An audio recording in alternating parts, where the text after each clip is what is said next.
जय हिंद दोस्तों, कल्पाक्ष के YouTube चैनल में आपका सभी का स्वागत है। हम मध्य प्रदेश की श्रृंखला में जो है आज तीसरे लेक्चर पर आ गए हैं और मुख्य रूप से हमने मध्य प्रदेश के जिले और संभागों को देखा था। साथ में हमने दूसरे लेक्चर में जो है वो पड़ोसी राज्य कौन कौन से हैं मध्य प्रदेश के, और उसके अलावा पड़ोसी राज्यों से मध्य प्रदेश के लगने वाले जिलों की चर्चा हमने की थी। उसके अलावा मैंने जाते जाते जो है वो लास्ट में आपको एक काम दिया था और ये कहा था कि आप एक बार ये बताने की कोशिश करें कि कौन कौन से ऐसे जिले हैं जिनसे मध्य प्रदेश के ऐसे कौन से जिले हैं जिनसे होकर कर्क रेखा गुजरती है।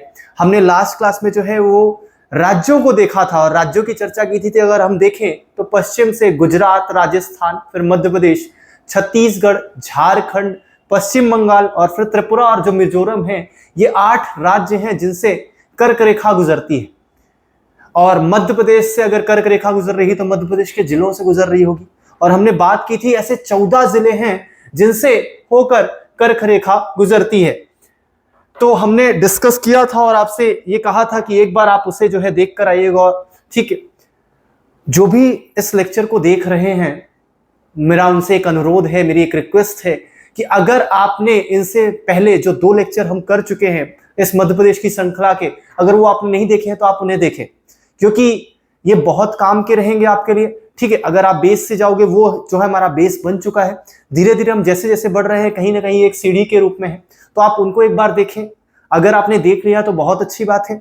ठीक है, और हम आगे इस श्रृंखला में जो है बढ़ रहे हैं। तो हमने चर्चा की थी कि मध्य प्रदेश से जो है वो यहां पर कर्क रेखा गुजरती है कुछ इस प्रकार से, गुजरात से होते हुए राजस्थान से भी लगती है। उसके अलावा मध्य प्रदेश के भी मध्य से होकर गुजरती है, छत्तीसगढ़, झारखंड और इधर त्रिपुरा और मिजोरम से होकर गुजरती है। तो मध्य प्रदेश के यहाँ पर कुछ ऐसे जिले हैं जिनसे होकर यहाँ पर कर्क रेखा गुजरती है। और ऐसे कितने जिले हैं? 14 जिले हैं। तो हम आज उन 14 जिलों को सबसे पहले देखेंगे। उसके बाद हम आगे डिस्कस करेंगे कि आज जो वर्तमान स्थिति है मध्य प्रदेश की, जो आज मध्य प्रदेश की वर्तमान स्थिति बनी या वर्तमान सीमा बनी, वो कैसे बनी, पहले क्या स्थिति थी। ठीक है, किस प्रकार मध्य प्रदेश और छत्तीसगढ़ एक ही थे और ऐसे कौन कौन से जो भाग हैं वो मध्य प्रदेश में पहले आते थे। तो सबसे पहले हम डिस्कस करेंगे आज मध्य प्रदेश में कौन कौन से जिले हैं। तो इसी मैप को हम यहाँ पर देख लेते हैं, इसी मैप में हम डिस्कस कर लेते हैं और हम थोड़ा सा इसे जो है वो बेसिकली थोड़ा सा और ज्यादा क्लोज से देखें। तो मध्य प्रदेश बस की मैप की बात कर लेते हैं।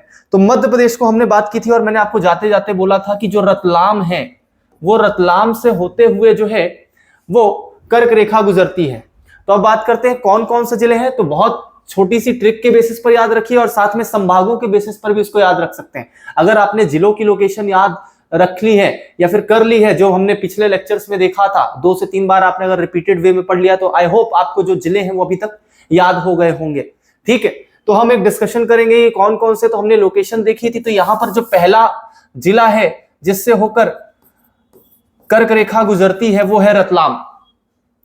रतलाम के बगल में हमने देखा था कौन सा जिला लगता है? उज्जैन। तो उज्जैन से भी जो है वो कर्क रेखा गुजरती है।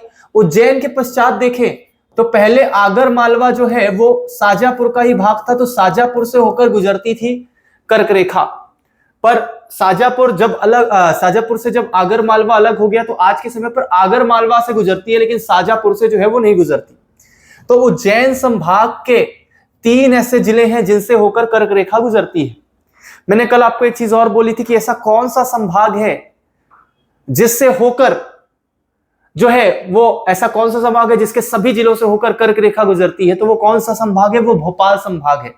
भोपाल संभाग में एक बार मेरे साथ रिपीट करिएगा कि हमने देखा था भोपाल संभाग में कौन कौन से जिले थे। तो हमने एक देखा था राजगढ़, 2 हाथ देखे थे राजगढ़ के रूप में, एक था हमारा राजगढ़ और दूसरी तरफ हमने देखा था इसका दूसरा हाथ विदिशा, बीच में भोपाल, अगल बगल दोनों हाथ के रूप में राजगढ़ और विदिशा। उसके अलावा हमने देखा था सीहोर और फिर एक हमने जिला देखा था रायसेन। तो ये एकमात्र संभाग है मध्य प्रदेश का जिसके सभी जिलों से होकर जो है वो कर्क रेखा गुजरती है। तो 3 ये हो गए, रतलाम, उज्जैन, आगर मालवा। फिर 5 हमने देख लिए, भोपाल, राजगढ़ और विदिशा। सीहोर और रायसेन, 8 हो गए, बचे कितने? 6। अब 6 जो है वो जितने भी यहां पर संभाग लग रहे हैं ऊपर की ओर, हमने यहां पर एक देखा था सागर, तो सागर संभाग के 2 जिले लगेंगे, सागर और दमोह। सागर के बाद अगर देखें तो जबलपुर और कटनी, सागर दमोह जबलपुर कटनी, और इसके बाद आ जाएं तो उमरिया और शहडोल। रीवा संभाग को छोड़ दीजिए, शहडोल, जबलपुर और सागर संभाग को देखिए। अब बात यह भी आती है कि कितने संभागों से होकर जो है वो कर्क रेखा गुजरती है। तो एक संभाग ये हो गया, दूसरा भोपाल संभाग हो गया, तीसरी बात करें तो सागर संभाग, चौथा जबलपुर संभाग और पांचवा शहडोल संभाग। तो 5 संभागों और 14 जिले से जो है वो कर्क रेखा गुजरती है। उज्जैन संभाग के 3 जिलों से गुजरती है, रतलाम, उज्जैन और आगरमालवा। रतलाम, उज्जैन और आगरमालवा। ठीक है, हमने मैप के डिस्कशन कर लिया था, हमने मैप में एक एक जिले को लोकेट किया था, एक एक जिले को समझा था, उसके आसपास की स्थिति देखी थी। ठीक है, अगर आप थोड़ा सा एक ओरिजिनल मैप में भी चले जाए, उस मैप को देखें और थोड़ा सा उसमें जो जिले हैं उनको एक बार आभासी रूप से ये देखें कि उनकी सीमा कहां कहां किससे किससे कैसे कैसे लग रही है। तो संभागों को भी देखें, जैसे जबलपुर संभाग है वो अन्य किस संभागों से लगता है। तो हमने संभाग की चर्चा कर ली थी और संभाग के अंदर कहां पर किसकी लोकेशन है उसकी चर्चा कर ली थी। अगर आप में से किसी ने भी अभी तक वो पुराने जो लेक्चर्स हैं, जो हमने पिछले 2 लेक्चर्स किए थे, परसों का एक लेक्चर है और कल का एक लेक्चर हमने जो देखा था, वो अगर आपने नहीं देखा है तो पहले आप उन्हें जाकर देखें। हमने उसमें बहुत स्पष्ट रूप से जो है वो जिलों की चर्चा की है और उनकी लोकेशन की भी बात की है। तो उज्जैन संभाग का रतलाम, उज्जैन और आगरमालवा। उसके बाद देखें तो भोपाल संभाग में राजगढ़, सीहोर, भोपाल, विदिशा और रायसेन से जो है वो कर्क रेखा गुजरती है। फिर सागर संभाग में सागर दमोह, फिर जबलपुर कटनी और फिर उमरिया शहडोल। ठीक है, तो ये 14 जिले हैं जिनसे होकर कर्क रेखा गुजरती है। अगर आपको लोकेशन याद है, आपको ये पता है कि बालाघाट से होकर नहीं गुजरेगी, छिंदवाड़ा से, सिवनी से, इन सभी स्थानों से जो है वो कर्क रेखा नहीं गुजरती है। नर्मदापुरम संभाग से नहीं गुजरती है, ग्वालियर संभाग से नहीं गुजरती है, चंबल संभाग से जो है वो कर्क रेखा नहीं गुजरती है, इंदौर संभाग से भी कर्क रेखा नहीं गुजरती है। अलग अलग आपको संभाग बता रहा हूं, कई बार क्वेश्चन ऐसे बनते हैं, इनमें से किस संभाग से जो है वो कर्क रेखा नहीं गुजरती है, या इनमें से किस जिले से कर्क रेखा नहीं गुजरती है। आपके जितने भी वनडे एग्जाम्स हैं उनमें आपको ये बेसिक क्वेश्चन बहुत दिखाई देंगे। तो इन बेसिक क्वेश्चंस को आप बहुत अच्छे से ध्यान में रखें और इन जिलों को एक बार अच्छे से पढ़ लें और अच्छे से याद कर लें इनकी लोकेशंस के साथ। हमने 2 से 3 लेक्चर जो है वो लगभग जिलों पर दिए, इसीलिए दिए क्योंकि ये बेस है, ये फंडामेंटल है, ये नींव है आपके घर की। ठीक है, और ये नींव नहीं बनेगी तो जो घर है वो कहीं ना कहीं कमजोर बनेगा। तो हम नींव को अच्छा करने की कोशिश कर रहे हैं, तो नींव बनने में समय ज्यादा लगता है, इसीलिए हम इसमें समय अधिक देंगे। तो आप एक बार जिलों को जरूर याद करें। अगर यहां पर आपको चीजें नहीं याद हुई तो एक बार आप वीडियो को फिर से पीछे करें, ठीक है, और फिर से एक बार उसको सुने, तो आपको चीजें जो है वो 1 से 2 बार देखने पर याद हो जाएंगी। ठीक है, अगर आप एक अच्छे फोकस के साथ पढ़ेंगे या इन चीजों को 1 से 2 बार अच्छे से रिवाइज करेंगे तो यकीन मानिए आपको कभी भी जो चीजें हैं वो भूलेंगी नहीं। नेक्स्ट अपन अगर बात करें तो ये जो संभाग है वो हमने देख लिए, अलग अलग संभाग और जिले जो यहाँ पर किससे जो हम ये देखते हैं गुजर रहे हैं। ठीक है, जो कर्क रेखा है वो इन जिलों से गुजर रही है। तो मध्य प्रदेश की आज वर्तमान स्थिति ये है। ठीक है, अगर आज हम 2025 में देखें या सन 2000 के पश्चात की बात करें, 1 नवंबर, ये जो आज हमें मध्य प्रदेश की बाउंड्री दिखाई दे रही है, वो जो सीमा हमें दिखाई दे रही है वो कब बनी? 1 नवंबर 2000 में। आज हमें जो स्थिति मध्य प्रदेश के मैप की दिखाई देती है, मध्य प्रदेश की सीमा दिखाई देती है, वो कब बना यहां पर? तो ये बना था 1 नवंबर 2000 में। पर इसके पहले क्या स्थिति थी? तो अगर इसके पहले की बात करें तो सन 1956, 1 नवंबर सन 1956 से लेकर 31 अक्टूबर 2000 तक मध्य प्रदेश की अगर हम सीमा की बात करें तो हमने कल भी चर्चा की थी कि अगर ये मध्य प्रदेश की पूरी बाउंड्री को हम देख लें और साथ में इसमें जो छत्तीसगढ़ के भाग हैं उनको मिला दें तो ये जो पूरा था ये मध्य प्रदेश था। और अगर हम क्षेत्रफल की दृष्टि से देखें तो यह सबसे बड़ा, भारत का सबसे बड़ा राज्य था। अगर इसकी बात करें तो इसका जो क्षेत्रफल था वो 443446 था वर्ग किलोमीटर। अभी वर्तमान में कितना है तो हमने डिस्कस किया था 308 और 252। कई जगह पर आपको 245 भी मिलता है, 308 245, ठीक है। और मैक्सिमम टाइम पर अपन देखें तो 308 252 है। तो ये एक ऐसा क्यों है, ये 7 किलोमीटर का क्या विवाद है? तो हम ये देखते हैं यहां पर अनूपपुर जिला हमने देखा था, और अनूपपुर जिले में आता है अमरकंटक। इस अमरकंटक में एक घाटी है किरार घाटी। तो छत्तीसगढ़ और मध्य प्रदेश का जो विभाजन हुआ, तो उस विभाजन में जो सीमा है, जो 7 किलोमीटर का क्षेत्र है, उसको लेकर एक विवाद बना हुआ है। छत्तीसगढ़ का मानना है कि ये उनका क्षेत्र है, जबकि मध्य प्रदेश का मानना है कि ये उनका क्षेत्र है। हालांकि दोनों का ही काम नहीं आ रहा है, क्योंकि अभी तो फिलहाल जंगल की स्थिति बनी हुई है। अमरकंटक का क्षेत्र अपन देखते हैं, तो ये जो किरार घाटी है, जो कि कहां पर है, किरार घाटी हम देखें तो ये कहां पर है, तो किरार घाटी आपकी अमरकंटक में आती है। और इसी किरार घाटी विवाद के कारण जो है वो कई जगह पर आपको 252 3,08,252 वर्ग किलोमीटर, या कई जगह पर 3,08,245 वर्ग किलोमीटर दिखाई देता है, ठीक है। तो आप इसमें याद जो रखे वो 3,08,252 ही याद रखें, ठीक है। कई बार सेंट्रल की कुछ रिपोर्ट है जिसमें 245 वर्ग किलोमीटर भी दे दिया जाता है, जैसे कि जो मुख्य रूप से वन रिपोर्ट आती है, तो उनमें आपको इस प्रकार से चीजें दिखाई देंगी। तो ये किस कारण है, किरार घाटी विवाद। तो इस वर्ड को याद रखें कि ऐसा क्यों है। कई बार क्वेश्चन आ जाता है किरार घाटी कहां है, तो ये कहां पर है, अमरकंटक, अनूपपुर जिले के अमरकंटक में है, वही अमरकंटक जहां से नर्मदा नदी निकलती है। तो जब छत्तीसगढ़ इसके साथ शामिल था, तब इसका क्षेत्रफल कितना था, तो ये था यहां पर 443,446 वर्ग किलोमीटर, ठीक है, 4,43,446 वर्ग किलोमीटर। तब यह मध्य प्रदेश जो था भारत का सबसे क्षेत्रफल के आधार पर सबसे बड़ा राज्य था, लगभग भारत का 13.49% भाग था। अब ये 1 नवंबर 1956 की स्थिति है, जब राज्यों का गठन शुरू हुआ था।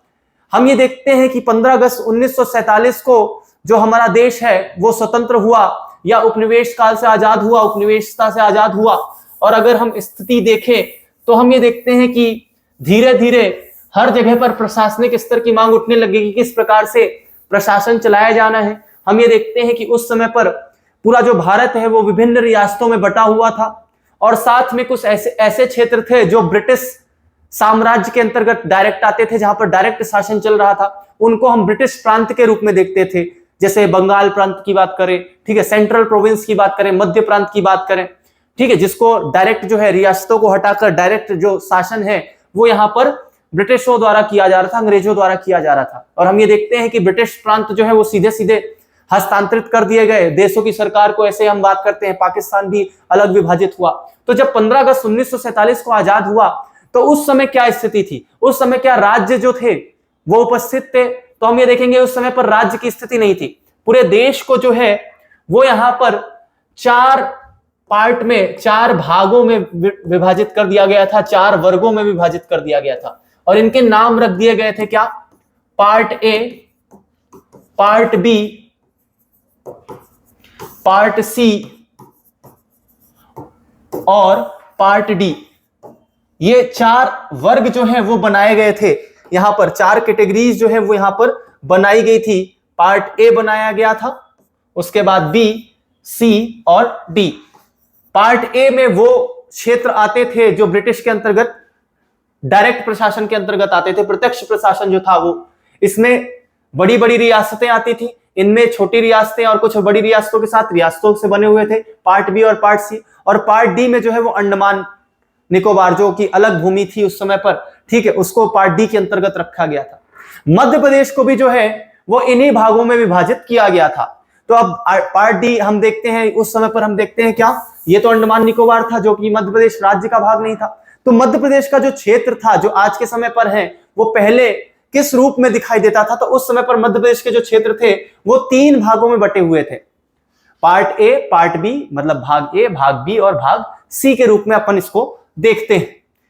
तो किस प्रकार से दिखाई देता था हम उसको देखें थोड़ा सा अगर, ठीक है। तो ये स्थिति जो है हम कब से देख रहे हैं, अभी हम ये बात कर रहे हैं 1947 से लेकर 1956 तक की, 1 नवंबर 1956 तक, जब तक मध्य प्रदेश का गठन नहीं हो गया, तब तक जो है स्थिति 1947 जब देश आजाद हुआ उसके पश्चात से इन भागों को बनाया गया, तो हम ये देखते हैं क्या स्थिति थी। अगर उस स्थिति को देखें तो कुछ इस प्रकार से हम ये देखते हैं कि ये विभिन्न रियासतें थी।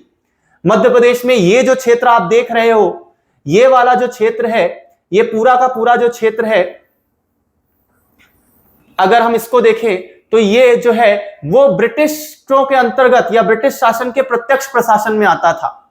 और इसका इन्होंने नाम रखा था क्या, इसका जो है वो नाम रखा गया था सेंट्रल प्रोविंस।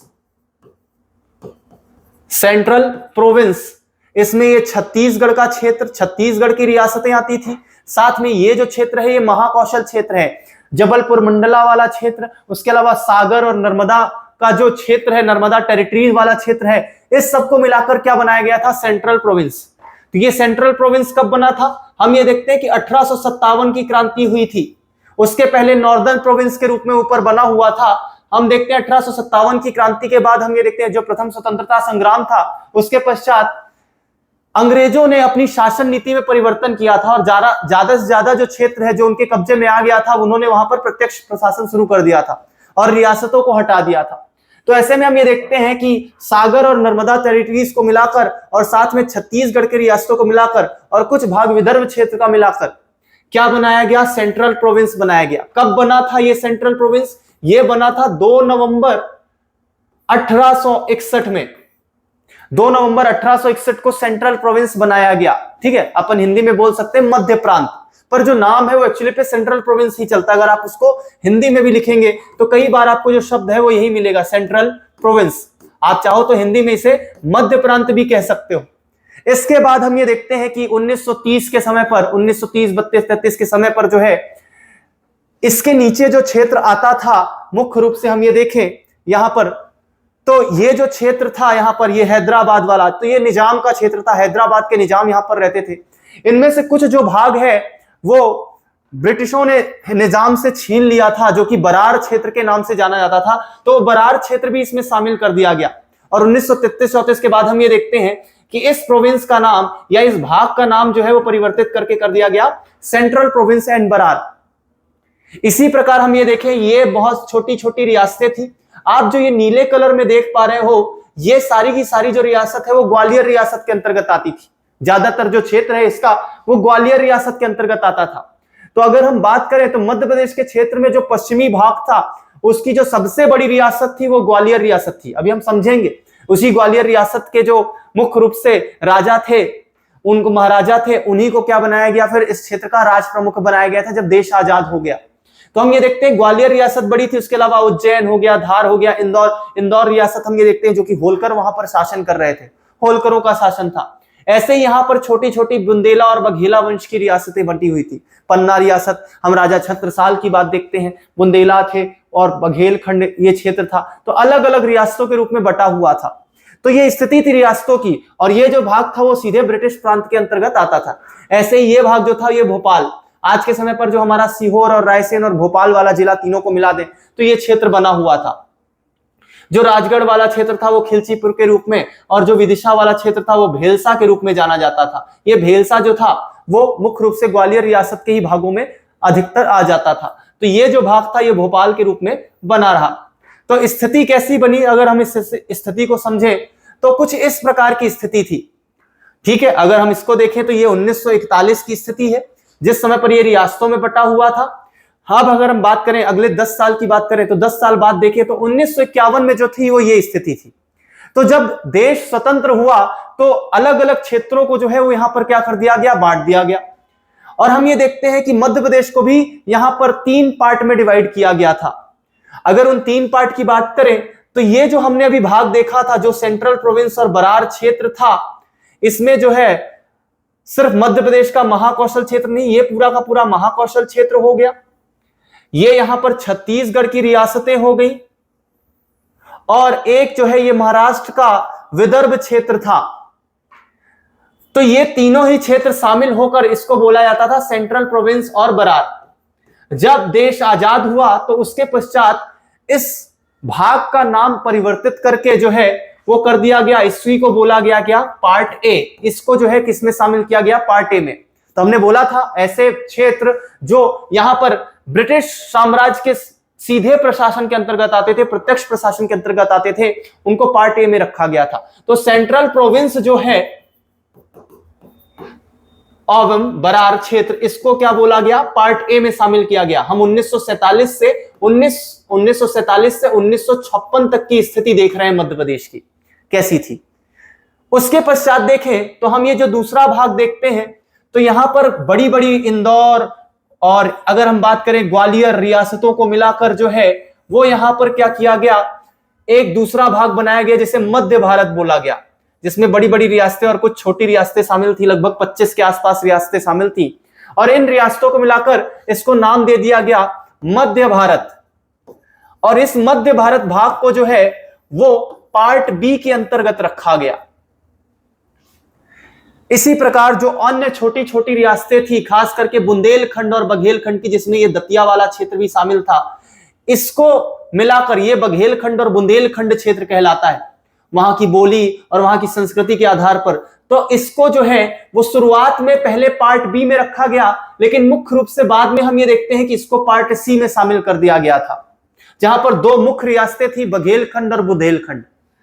और इसके बाद हम ये देखते हैं कि ये जो हमारा क्षेत्र है जिसको आप नीला देख रहे हो, ये है सीहोर और रायसेन। पहले भोपाल अलग से कोई जिला नहीं था, भोपाल जो रियासत है वो सीहोर और रायसेन जिले को मिलाकर, जिसमें भोपाल बाद में अलग हो गया सीहोर से 1972 में, उसके पहले सीहोर और रायसेन ही भोपाल रियासत के रूप में जाना जाता था।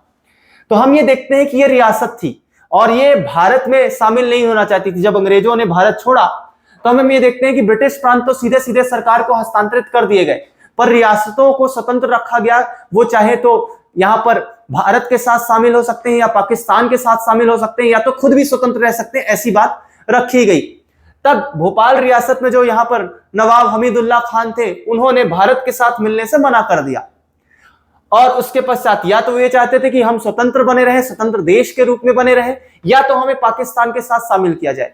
पर अगर हम स्थिति देखें तो उनकी स्थिति ऐसी थी कि लगभग सभी भाग जो थे वो यहां पर भारत के साथ शामिल हो चुके थे, सभी रियासतें भारत के साथ मर्ज हो चुकी थी। ऐसे में अंतिम रूप से जो ये भाग है उसको भी, क्योंकि यहाँ की जो जनता थी वो यहां पर हिंदू जनता अधिक थी, तो हिंदू जनता अधिक थी, ऐसे में हम ये देखते हैं कि इस भाग को जो है वो 1 जून 1949 को जो है वो शामिल किया गया था। तो भोपाल रियासत जो है वो कब शामिल हुई थी भारत में, तो हम ये देखते हैं कब शामिल हुई थी, 1 जून 1949 को जो है वो शामिल हुई थी।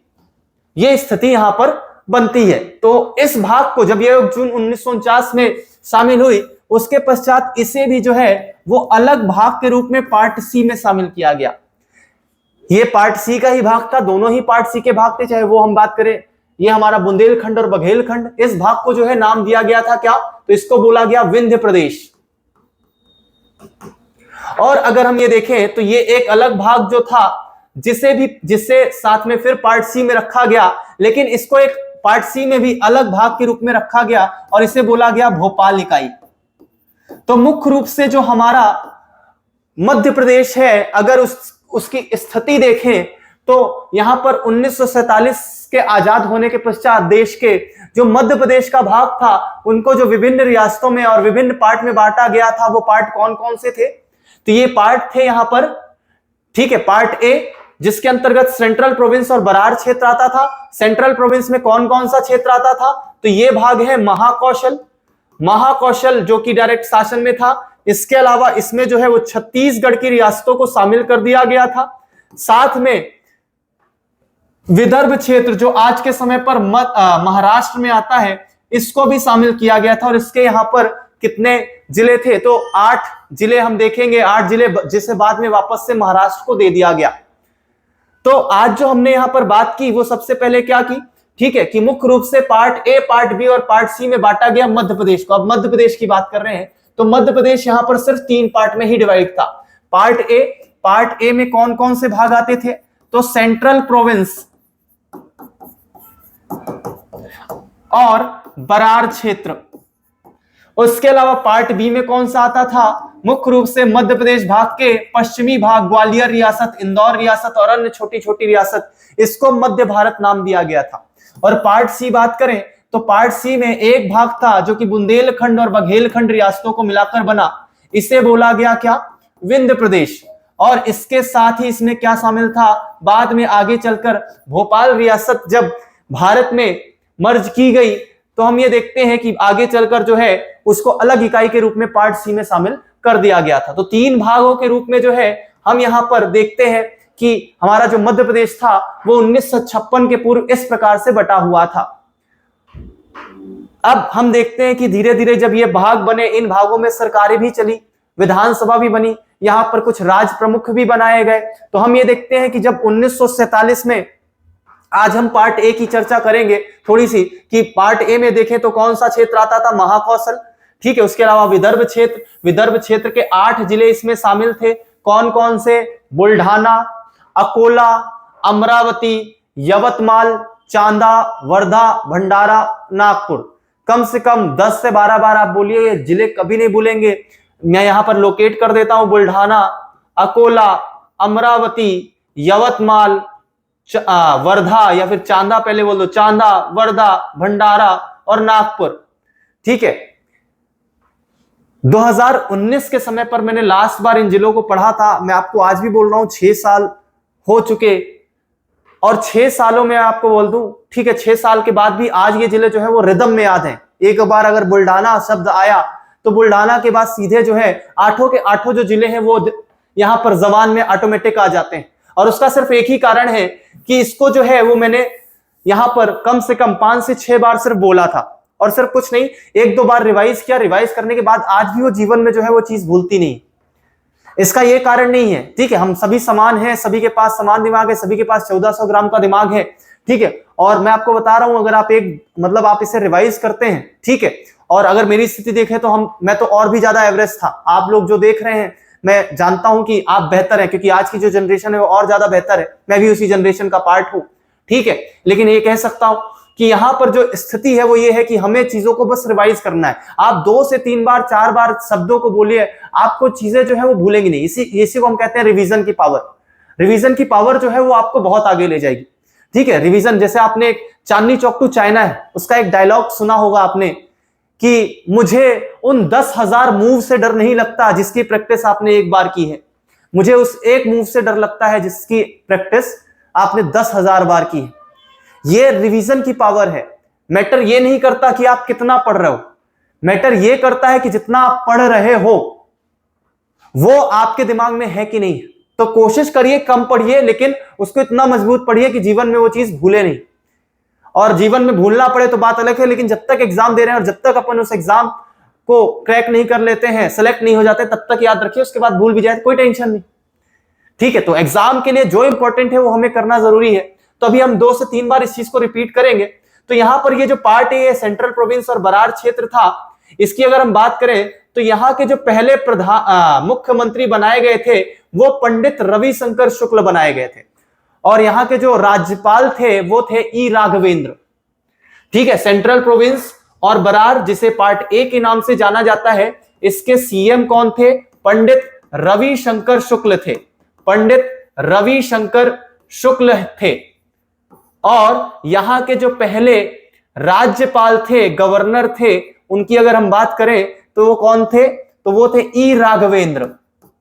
ये जो 2 बातें हैं वो आज आपको यहां पर याद रखनी है। कौन कौन सा क्षेत्र इसमें शामिल था, तो इसमें शामिल था महाकौशल। महाकौशल के अलावा इसमें जो है वो छत्तीसगढ़ की रियासतें शामिल थी, जो सन 2000 में फिर अलग हो जाएगा छत्तीसगढ़ राज्य। उसके अलावा विदर्भ क्षेत्र इसमें आता था, जो आज के समय पर महाराष्ट्र में है। तो इतनी सी बातें जो है हमें पार्ट ए में याद रखनी है, ठीक है। आज जो मैंने आपको डाटा दिया है कम देखेंगे, लेकिन उसको हमेशा याद रखेंगे, ठीक है। तो भारत को जो है वो 4 पार्ट में डिवाइड किया था। पार्ट ए में ऐसे क्षेत्र जो कि ब्रिटिश प्रांत के अंतर्गत आते थे, ब्रिटिश साम्राज्य के प्रत्यक्ष प्रशासन में आते थे। पार्ट बी में बड़ी रियासतें, ऐसी रियासतों को शामिल किया गया था। पार्ट सी में छोटी छोटी रियासतों को भी शामिल कर दिया गया, कमिश्नरी राज्य भी आ गए थे। और पार्ट डी जो था वो अंडमान निकोबार का था भारत के हिसाब से। ऐसे में मध्य प्रदेश को भी 3 पार्ट में डिवाइड किया गया। पार्ट ए में कौन सा था, जो कि ब्रिटिश के समय पर बना, ठीक है। पार्ट ए को कब बनाया गया था, तो हमने सॉरी, यहां पर पार्ट ए की नहीं बात कर रहे हैं, हम बोल रहे हैं सेंट्रल प्रोविंस जो है वो भाग कब बना था, तो हम ब्रिटिशों ने, अंग्रेजों ने इसे कब बनाया था, 1861 में। और अगर एग्जैक्ट डेट देखें तो वो 2 नवंबर 1861 है।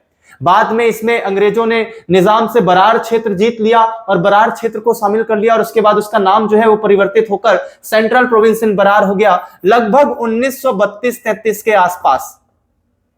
ठीक है, लगभग की बात कर रहे हैं, ये एग्जैक्टली इसकी ऑफिशियल कोई डेट नहीं मिलती, लेकिन 32-33 के आसपास इसका जो नाम था वो सेंट्रल प्रोविंस और बरार था। इसके अलावा ग्वालियर, इंदौर की रियासतों को मिलाकर यहां पर क्या किया गया, यहां पर जो है वो किसे बनाया गया, ग्वालियर, इंदौर और जो अन्य रियासतें थी छोटी छोटी उनको मिलाकर मध्य भारत बनाया गया। इसमें जो सबसे बड़ा भाग था वो था ग्वालियर। ग्वालियर रियासत जो है वो सबसे बड़ी थी। और उसके अलावा हम देखते हैं विंध्य प्रदेश जो था वो बुंदेलखंड और बघेलखंड रियासतों को मिलाकर बनाया गया। तो बघेलखंड और बुंदेलखंडों से मिलकर बनी, ठीक है, रियासत विंध्य प्रदेश। और बाद में भोपाल जो है वो 1 जून 1949 को, कई बार ये सवाल पूछा गया है कि भोपाल जो है वो कब जो है वो भारत में मर्ज किया गया था या कब शामिल किया गया था भारत संघ में, तो कब किया गया था, तो हमने देखा 1 जून 1949। अभी रिसेंट का एक पेपर हुआ था उसमें ये सवाल पूछा गया था। ठीक है, ये क्वेश्चन मतलब हर साल, मतलब हर 2 सालों में जो है किसी ना किसी एग्जाम में पूछा जाता है। और अभी रिसेंट का ही पेपर था, अगर हम बात करें तो 24 अगस्त का एक पेपर था, उसमें पूछा गया कि भोपाल को कब शामिल किया गया, उसमें उन्होंने जून 1949 लिख कर रखा। तो आज भी ये सवाल जो है वो बहुत ट्रेंडिंग में है।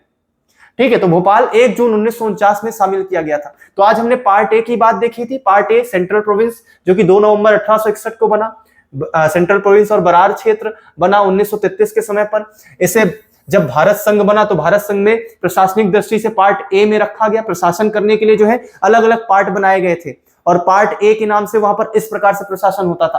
तो पार्ट ए बनाया गया। इसके जो पहले सीएम थे वो कौन थे, पंडित रविशंकर शुक्ल, हमने देखा पंडित रविशंकर शुक्ल थे। उसके अलावा हम देखें तो यहाँ के पहले जो राज्यपाल कौन थे, तो राज्यपाल की हमने बात कर ली, तो राज्यपाल कौन थे, ई राघवेंद्र। ये इतनी सी बातें जो है वो हमें यहां पर याद रखनी है।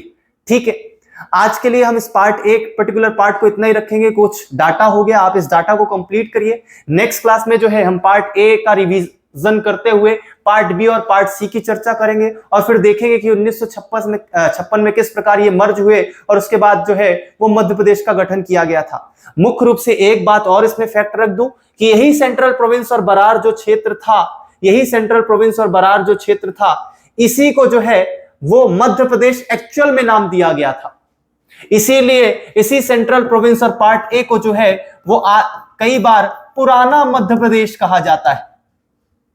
तो एक्चुअल जो मध्य प्रदेश उस समय पर नाम दिया गया था वो इसी पार्ट को दिया गया था। तो आज के समय पर जब ये मध्य प्रदेश बन गया, हमारा राज्य जो है वो बनाया गया, तो इस भाग को जो है, जो सेंट्रल प्रोविंस का भाग है हमारा, जो हमारा सेंट्रल प्रोविंस का भाग था, उसको जो है वो पुराना मध्य प्रदेश नाम दे दिया गया। तो इतनी हमारी जो बातें हैं आज की हमने याद रखी। हमने देखा कि कर्क रेखा जो है वो किन किन जिलों से होकर गुजरती है।